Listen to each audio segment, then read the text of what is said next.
Thompson heaving one down the sideline, and he's got Kazmeir over the top. Big side down the sideline. Touchdown! His signature move and his signature performance. Allen, big ball one more time. 58 yards this time. You're listening to the Bruin Bible. This is your host, Will Decker, bringing you UCLA football content all throughout the year for LA Football Network. What's up, Bruin Bible listeners? This is your host, Will Decker. Wanted to bring you the sponsors for today's episode, Bet Online, where the gambling starts. I've got a bunch of good bets going on right now. I've got the Lakers making the playoffs. We've got futures bets coming around for MLB baseball. March Madness is around the corner. NBA playoffs on the horizon too. Make sure to check out all of the gambling and all of your gambling needs at Bet Online, where the gambling starts. Make sure to use promo code LAFB to get a little discount. Everything is great on Bet Online. I use it weekly for all my gambling needs. Make sure to check it out. LAFB Gambling. And now to the Bruin Bible. What is up, and welcome to a brand new edition of the Bruin Bible. Will Decker, your host, joined by your co-host, man, myth, and legend. And I want to give him a big shout out because he got a huge new job, coming, because he is the co-owner of LAFB Network. He had some big news coming his way. Madman, I'll let you take it away with the news of the jobs. We just want to give you a big shout out to our co-founders and one of our best friends. So, Madman, take it away, bro. That's so sweet of you, Thriller. Thank you so much. And, the LAFB family is such a wonderful one. No, it's been some great news on the professional front. My startup, my tech startup got acquired recently. And so that's going to be made public here in the next couple of months with some press, and kind of gave me the opportunity to say, hey, what's next with LAFB? Obviously, LAFB is such a big part of my life. And now with the opportunity to go back to Boeing, which is where I started my career as head of engineering execution for all of Boeing Defense. So excited to Boeing by day and LAFB and Bruin Bible with the Thriller by night. So I am channeling my inner Bruce Wayne with this duality as much as possible. But, thank you so much for that, Will. It's 2023 has gotten off to a really nice and blessed start. Jamal, kills it. You guys have no idea how much work he puts in. He's the Bruce Wayne. I'm the Alfred of this podcast. I'm just happy that he is here. I will be, speaking in a Michael Caine-like accent for the rest of this. No, just kidding. But I'm grateful to have Madman on. And we just got a lot to talk about, man. We've got a brand new recruiting class. Now that it's finally complete, I feel like we can really go into depth with it and finally talk about some of the players at lengths. Some of the players we're excited to get in with this legendary, 5-star recruit we got in Dante Moore, who's going to be helping Dante in LA for UCLA. We may even dive into what DTR was doing a little bit at the Shrine Bowl, maybe hanging out with the best coach in the history of football. That's a great story in itself.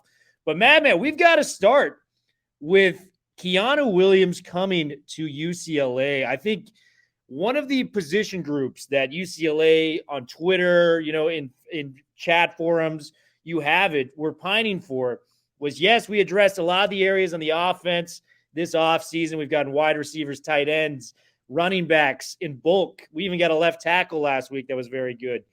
They needed a little extra help on the defensive line.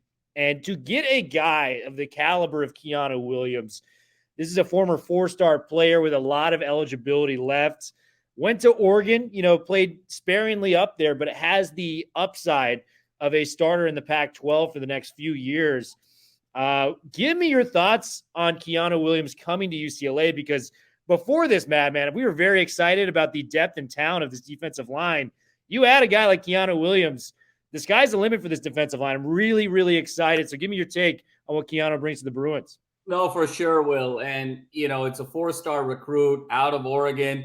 This is now the 3rd or 4th player out of Oregon that Chip has been able to pluck. It really shows the gravitas that Chip still has in that region.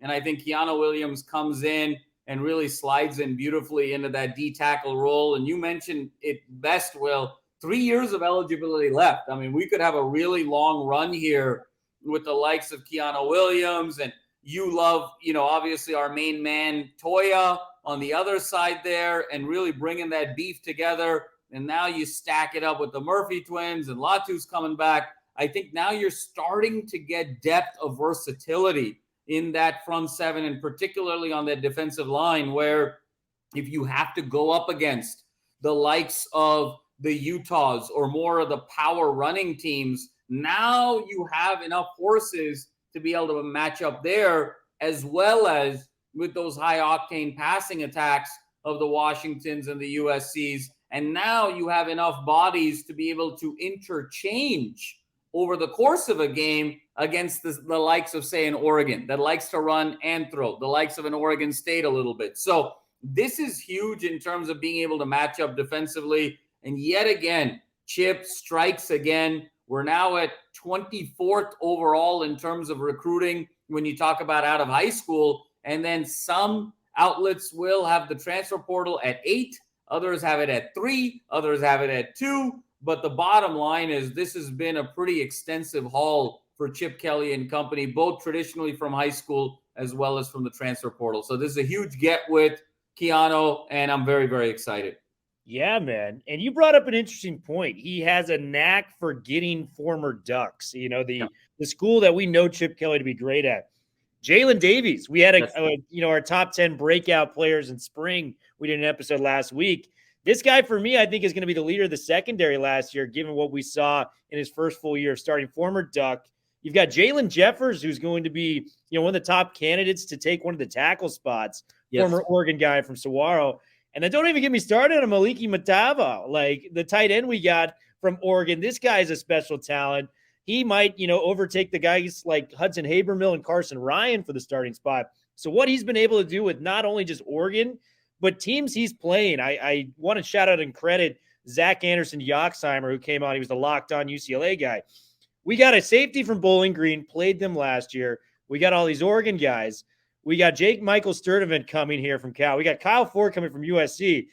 I think coaches are going to have to keep Chip Kelly away from the handshake line at the end of the game. He is recruiting guys that we've played with, extensively, throughout this tenure. So really, really impressed with what Chip is doing there.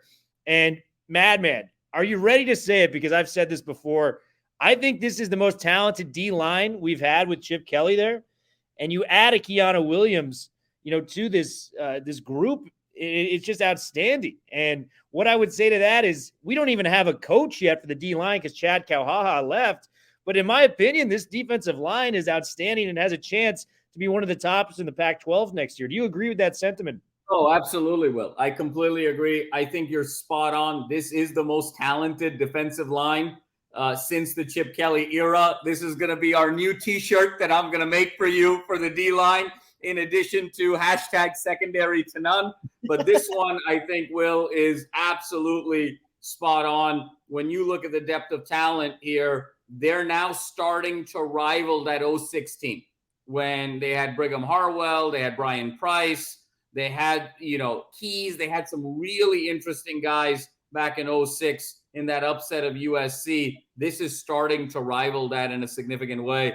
And Will, to your earlier point, who would have thought that we would be comparing Chip Kelly to, say, that snazzy guy who you're afraid is going to steal your girlfriend, the suave guy who's driving the great sports car with the slick back hair and dresses really well and got the six-pack, and you got your girlfriend with you and you're like, whoa, I don't want to hang out with this guy tonight. Chip Kelly has now become a version of that for the rest of the Pac-12, and who would have thought we would have made that analogy together? And Will, the last thing I'm going to say here is, when you start looking at the composition of this team, and we've talked about it for a number of weeks, and you look at the depth of talent at these different positions, are the Bruins the college version of the Niners, where they're talented at every position? And now the only question going into 23 is going to be quarterback.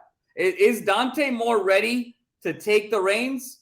Or are one of these other guys ready to be elite right away? Because you got to wonder, Will, if there's elite quarterback play here with all of the talent around them, this is a team that is going to make a serious run for the conference title. And when you look at them on paper, they're about as good as anybody on paper in this conference. And that's an incredible statement considering where we thought we would be 2 months ago.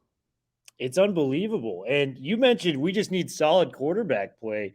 Quarterback's one of the areas I'm not even concerned about either. You know, we talk about having one of the deepest quarterback rooms within the conference. So, I mean, you add that to deep wide receiver room, deep tight end room, deep running back room, and now arguably the deepest D line within the Pac-12. I'm optimistic, man. You know, we talked about this like when the schedule came out. We don't have to play Oregon. We don't have to play Washington. I think this can be a double-digit win team heading into bowl season next year, which is a huge statement for a team that's going to have probably a first-year starting quarterback, you know, with all odds coming around. So I am really, really excited about the Keanu Williams pickup. And on top of that, I'm really excited about the recruiting class we got, Madman, officially in for UCLA. We had 13 players sign letters of intent. 2 are still waiting on to couple with the transfer portal. We're not going to bore you about Dante Moore. I think Jamal and I could talk about Dante Moore for about 7 days straight, and it would be a podcast. We at least listen to podcasts in the history of LAFB. But there are a lot of other great players that I'm excited about, Madman. And according to 24/7 Sports, we have 3 players of 4-star calibers and up. And the number 1 player I'm excited to talk to you about, Jeremiah McClure from Modern Day Catholic in Chula Vista. So not the one in Santa Ana. This guy is a speedster. And, you know, it just takes a little bit to just turn on the tape with this guy because this guy is a speed assassin in the open field. He will be, you know, I'm not comparing him directly to this guy, but this is like a Tyreek Hill type of speed guy. You just put him in the slot. You let him do his thing. And I want to get this trademark before anybody else does. More to McClure. We got to go M&M, you know, when we're moving forward. Dante Moore's from Detroit, too. He's going to love the M&M nickname with that. I am feeling very optimistic with a guy like Jeremiah McClure. What were your takes on McClure just from doing some research on the recruiting class? Yeah, Will. And I think, again, it's obviously the 6'2", the 195. You talked about the incredible speed. And I think that's kind of been the missing element of UCLA wide receivers the last couple of years that are down-to-down, play-after-play receivers, right? Bobo was surprisingly quick, but more of a possession guy in the traditional sense of the word. Obviously, Kyle Phillips.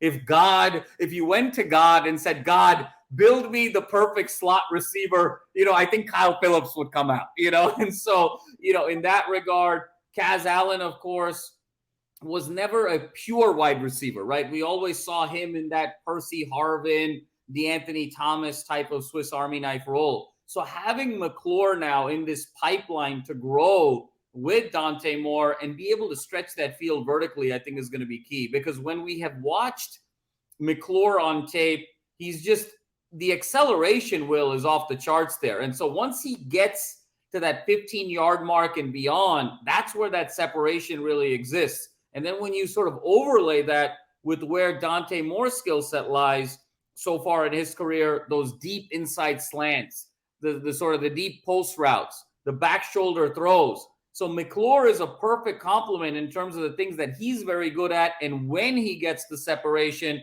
that then allows Dante Moore's skill set with that ball placement and that accuracy to come together. And you're talking about potentially a dynamic duo in Westwood for 2, 3, 4 years to come. Yeah. And what makes me excited about McClure coming to UCLA, we know about the speed, but it's going to be the little things that he does, the route running ability, how he polishes his craft. And just to kind of follow up on something we've talked about, Michael Yam from the NFL Network had this excellent piece on Jake Bobo where he called him one of the players to watch in the Shrine Bowl. And he asked Jake Bobo going, what are you going to have to do to, like, you know, get to the next level and, you know, take that next step as a wide receiver? And Jake Bobo basically responded, you know, it's going to be a step forward, but I don't think they're going to ask me to do a lot more than what Chip Kelly asked me to do at UCLA. That is the most technical, you know, advanced receiving room I've ever been in. And I learned so much this year. So McClure he has the raw talent to make it work. But once he learns the technical side of things, I'm just excited about where this guy can go. And McClure is a guy that had offers from a lot of great schools, Madman. USC, I mean, I hate to admit this on the Bruin Bible, but that's wide receiver when it comes to the LA area. He had an offer from Tennessee. He had an offer from Michigan, who made the college football playoff. This guy was not hurting for offers, and he chose to come to UCLA over some of these other destinations. So I think a lot to be excited about with Jeremiah McClure, which I'm excited about. One thing, Will, I'll add there is the lineage now, right? The mentorship that McClure is going to get. Because look at who's in front of him. It's J. Michael Sturdivant. Look at J. Michael Sturdivant's build. It's almost identical to McClure. Look at J. Michael Sturdivant, might be a little faster, but they're of that same ilk. So now, as a true freshman, you get to watch Sturdivant, you get to compete with him, you get to run the same reps with him, and be able to sort of understand what that skill set is going to be in that Chip Kelly offense. So whether Sturdivant is going to push him, but he's also going to be a great mentor to say, this is what this style of play works in the Chip Kelly system. And that sometimes is what's so invaluable, Will.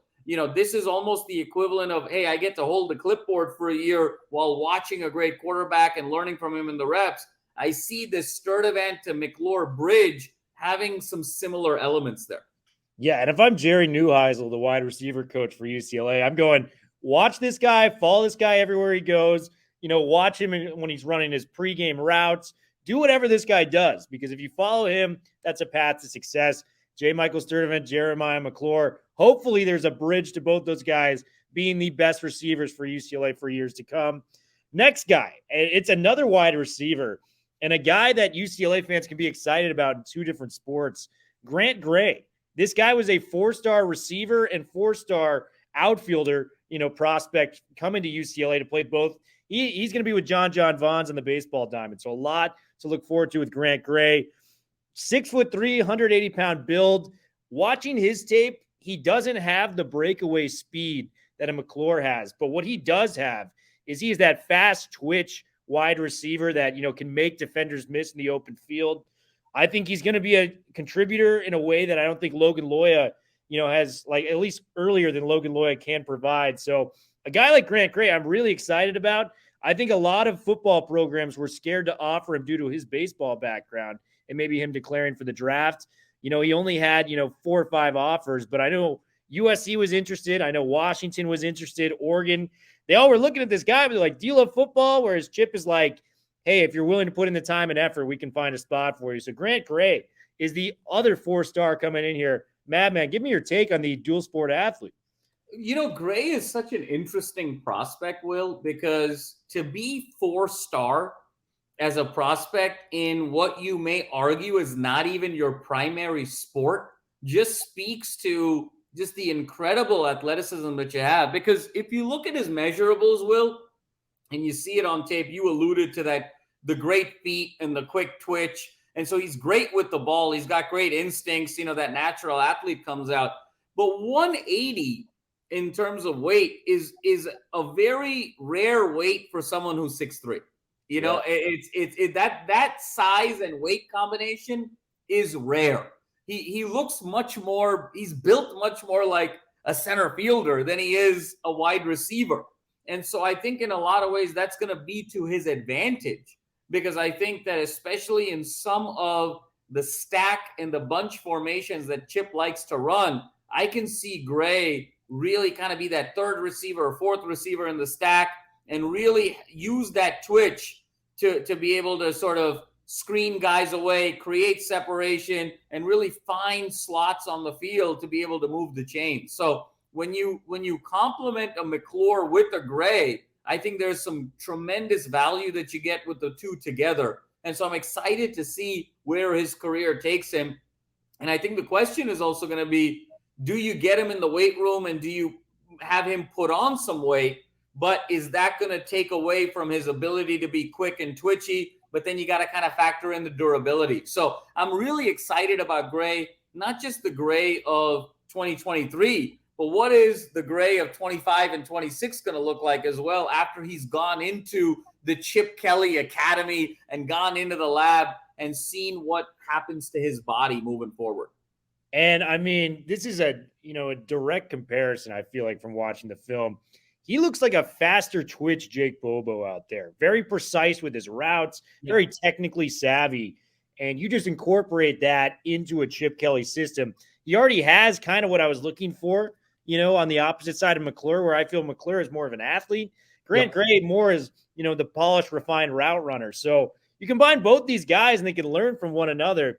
It's going to be a fun wide receiver room for years to come with Grant Gray and Jeremiah McClure.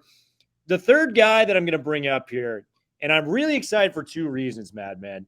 RJ Jones, the safety coming in. He's a 3-star prospect on 24/7, but he's a 4-star on Rivals and Scout. And I like this for two reasons. He's going to compete for the starting safety spots with Jordan Anderson and Kamari Ramsey after the departures of, Mo Ostley and Stephen Blaylock, guys we've had back there for a long time. And two, I think this is the biggest one. You want to start to build pipelines to programs that are successful. And he's a St. John's Bosco type of guy. This is where Josh Rosen went to high school. This is the school that just won the CIF championship. They're nationally ranked. Ugalele, was from there. DJ Uyungale, I believe his name is. But this is a program. Yeah, this is a program that has studs and continually produces players. And my hope for UCLA moving forward is maybe we get the side of the St. John's Bosco of the equation, whereas Modern Day in Santa Ana has traditionally been USC. So I'm really hyped on RJ Jones. He had a big list of offers. He's a big rangy safety, 6'1", 195. Give me your thoughts on RJ Jones, because I'm really, really pumped to see what he can bring to the table for UCLA in year one. Well, you brought up just a really excellent point there in terms of the pipeline to Bosco, because if you look now in terms of the state of the CIF the last 6, 7, 8 years, we've basically created a rotation between Modern Day and Bosco. Those have been the two schools that have basically won the predominant number of CIF championships over the last 8 years, and they've kind of rotated. And Modern Day has always historically been USC, so it naturally sort of, dictates that the rival in high school should pick the rival school at the collegiate level with UCLA.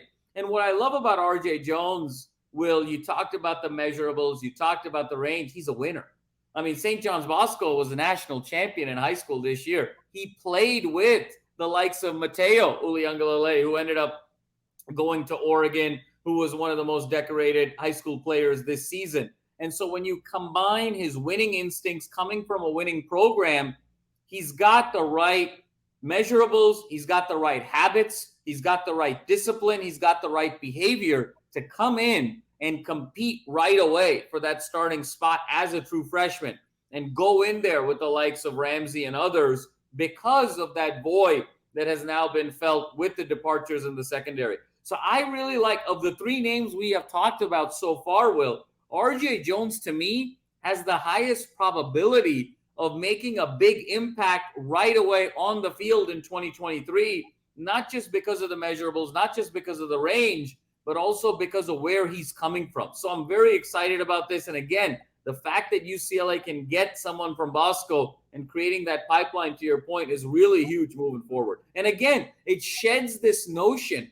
that Chip can't recruit. And even though he's a 3-star, sometimes a 4-star, but you're talking about going into one of the best high school programs in America and getting your guy. And so if you can't recruit, that's an impossibility for that to happen. Yeah, and I mean, he brought along Ty Lee, another safety coming from St. John's Bosco. So we've got two Bosco guys on the commitment list. And this guy's a stud. Like, you can call him a 3-star, you can call him whatever you want. Ohio State offered this kid. And Ohio State, to just about everyone, is a top 5 program within the entire country. They're not offering a lot of 3-stars, is what I would say to that. RJ Jones can ball, and this was a big get for UCLA. I'm excited to see what he brings to the table. He's going to be a big one for UCLA moving forward. I want to bring up another quarterback we brought, Luke Duncan. This guy's a 4-star on Rivals, too. This guy has kind of come out of nowhere. Big kid, 6'6", 185 pounds. He's from the Miramani area, up from the Bay Area. Didn't have a lot of offers, but came to a UCLA camp, impressed, committed, and a lot of schools reached out with interest, but he was, I'm committed to UCLA. And to his credit, which makes me think this guy is kind of a badass, is Dante Moore comes. In today's era of, players that want to play at the next level, I would say 9 out of 10 quarterbacks who are in that same class would look elsewhere or start to, move on from other things to other universities. With Luke Duncan, he's like, bring on the rain. I am ready for this. I'm going to lock in, and I'm going to try to do my best. And, maybe 2 or 3 years, maybe he can get a starting job. Luke Duncan looks good, man. What are your thoughts on it? Well, you said it really well. And I think the thing that jumps out for me is the 6'6". I mean, there aren't guys that are 6'6" running around every day. Okay. And so again, now at 185, he's going to have to fill out a little bit. I think he's a bit of a project at this point, but my God, the returns could be significant. And I think when you look at a Luke Duncan, you're probably assessing and saying, look, by the end of spring ball, either Schlee or Garbers or Martin are going to move on. And by the end of next season, another one is going to move on. And so even if I redshirt this year, I'm really going to have an opportunity to compete for that job next year. But if nothing else, I am going to be competing with arguably the best quarterback of this class. And that is going to push me to be even greater. And so whether I make it at UCLA or I'm in a situation where I've learned so much where I can really make a big impact elsewhere, it makes a lot of sense for him to be here. And at 6'6", to get that tutelage from Chip Kelly, one of the great offensive minds, I love that he's staying. He seems like he's a bit of a program guy. He was set on UCLA. It's kind of his dream school. And I think he's got all the tools to be very, very effective. I want to see him in the weight room this year. I expect him to redshirt. But this is a name that we're going to be hearing of a lot more in the years to come. Yeah, Luke Duncan is a guy to keep an eye out for. And, not to compare him to the all-time great, but he's got some Brady in him. Brady went to Michigan kind of in a similar circumstance, right? Where it's like, hey, I want to compete. I want to fight with these guys. I hope Luke Duncan is from the same, ilk of what a Tom Brady is. And it looks like you heard it here first, ladies and gentlemen. Will Decker calling Dante Moore UCLA's Drew Henson. That's what I heard. I would hope not. I love me some Dante. Drew Henson cannot be Dante Moore. Let's hope that is not the case. But just some other great dudes in this class, man. And it's gotten me fired up. We've talked about how Chip is very selective with the guys that he takes from the class, and then he adds with the transfer portal. So, another guy, Trey Edwards, coming from the same high school as McClure did. He's got some great offers. Big linebacker, 6'1", 220 pounds, was offered by multiple SEC offers. And that's pretty much the list of recruits for UCLA. This is Will Decker, your host, with Jamal Madney, who signed out. What an episode that was. Make sure you are liking and subscribing the YouTube channel we've got with UCLA LAFB. It's going to be a fun year. We've got a special episode coming on Saturday with one of the UCLA fans that we would love to talk to. I'll let you get to that when the episode comes out, but make sure you're tuning into all Bruin Bible stuff. Will Decker, your host. We are officially out.